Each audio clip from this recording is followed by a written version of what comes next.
My presentation is on Raynaud syndrome. For the case study, I found a case of a 25-year-old woman who for 7 years had discoloration in the tips of her fingers and her toes, as well as chilblains in her toes, and she complained of having general sensitivity to light on her chest, and she was never evaluated for any of these symptoms. She presented to her GP with a rash on her cheek, which she noticed when she woke up that lasted several hours, and it had come and gone intermittently in the past. Initially, her lab results were negative for rheumatoid connective tissue disorders, as well as autoantibodies, complement, renal dysfunction, and lupus anticoagulant. An examination of her capillaries, called a capillaroscopy, at the Royal National Hospital for Rheumatic Diseases was positive for primary Raynaud's disease, as indicated by regular loops in the capillary along the nail bed. For the clinical pathway, a differential diagnosis mostly included blood workup. So looking for a lot of autoimmune disorders, they did a full blood count looking for anemia and lymphopenia. They looked at anti-nuclear antibodies and extractable nuclear antibodies, anti-SCL70, anti-Rho, and anti-LA to rule out systemic sclerosis, mixed connective tissue disease, and rheumatoid arthritis.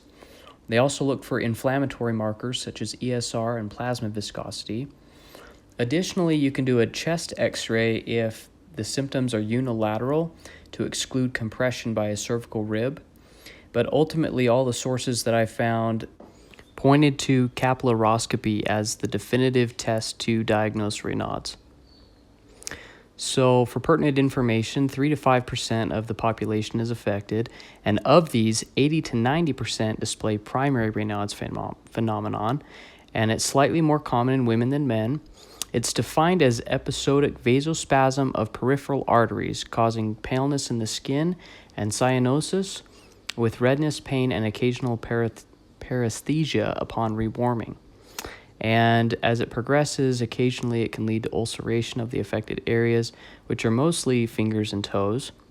Untreated or secondary to an underlying condition, the disease may involve the ulceration, structural changes in capillary vasculature, and increased blood viscosity. Treatment mostly includes environmental precautions, keeping the fingers, toes, and ears or other extremities warm in cold weather, and the use of medications like vasodilators and calcium blockers. The prognosis is good with proper management. Most cases can be treated by these lifestyle management cautions and the medication for more severe cases, but untreated, the ischemia can lead to gangrenous tissue that can compromise and result in necrosis. So for the clinical course, lifestyle management and proper education of the patient is important. Letting them know to keep the extremities warm in colder weather, to avoid or quit smoking as that can compromise distal vessels, and limiting the use of vibrating tools was recommended in some of the studies that I found, as well as use of medications like vasodilators, nifedipine and calcium channel blockers, amlodipine and diltiazem are used for more severe cases. As for the woman in our case study, after confirmation with capillaroscopy, the patient was prescribed nifedipine, which improved her symptoms, and she was instructed to how to keep her extremities warm in cold weather and the causes of her symptoms. This next slide just shows some imaging for patients with Raynaud syndrome. On the left is a time-resolved MR angiography with reduced blood flow to the extremities that you can see is illustrated in the lack of radiopaque dye. And then to the right, this is a capillaroscopy set of pictures that show normal blood flow and then reduced blood flow in early, active, and late onset of Raynaud syndrome.